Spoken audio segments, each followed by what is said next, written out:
Assalamualaikum warahmatullahi wabarakatuh. Perkenalkan, nama saya Muhammad Hanif Prabowo, mahasiswa semester 6 Prodi S1 Informatika Kampus Universitas Muhammadiyah Bogor Surakarta. Sebelumnya saya akan membuat video yang kaitannya tentang sejarah pendidikan dan fungsi bahasa Indonesia untuk memenuhi tugas dari mata kuliah bahasa Indonesia. Di sini saya akan membahas yang pertama tentang sejarah bahasa Indonesia. Teman-teman sebagai orang Indonesia tentu tahu apa itu bahasa Indonesia. Lalu mungkin banyak yang kurang tahu apa sejarah dari adanya bahasa Indonesia itu. Bahasa Indonesia memiliki sejarah panjang yang erat kaitannya dengan perjalanan bangsa.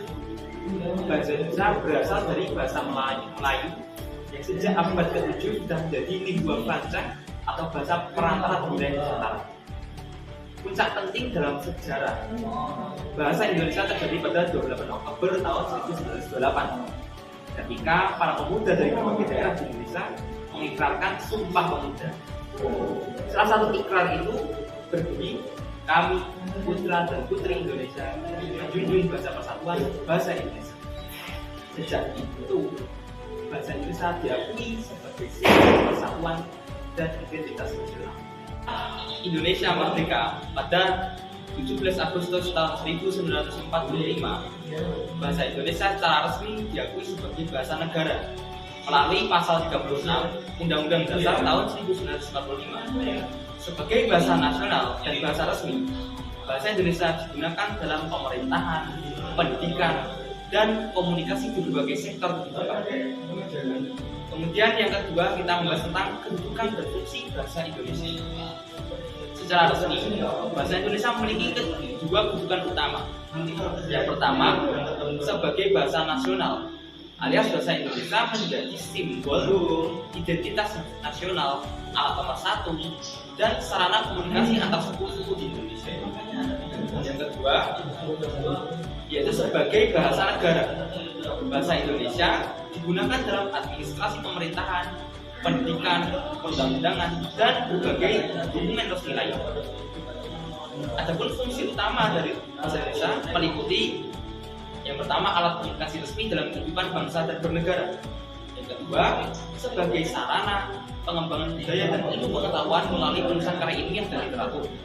Yang ketiga, identitas nasional yang memperkuat rasa persatuan dan kesatuan bangsa. Berikutnya, setelah kita mengetahui tentang sejarahnya dan kehidupan bahasa Indonesia, perlu juga kita mengetahui bagaimana cara penggunaan bahasa Indonesia yang baik dan benar. Menggunakan bahasa Indonesia yang baik dan benar berarti sesuai dengan situasi dan tujuan komunikasi. Sementara bahasa yang benar merujuk pada kaidah kebahasaan seperti ejaan, tata bahasa, dan pilihan kata. Contoh penggunaan bahasa Indonesia yang baik dan benar, misalkan dalam situasi formal, kita bisa menggunakan kalimat dengan ini saya menyampaikan laporan hasil kegiatan yang telah dilaksanakan. Tetapi dalam komunikasi sehari-hari kita dapat mengucapkan terima kasih atas bantuan Anda, saya sangat menghargainya.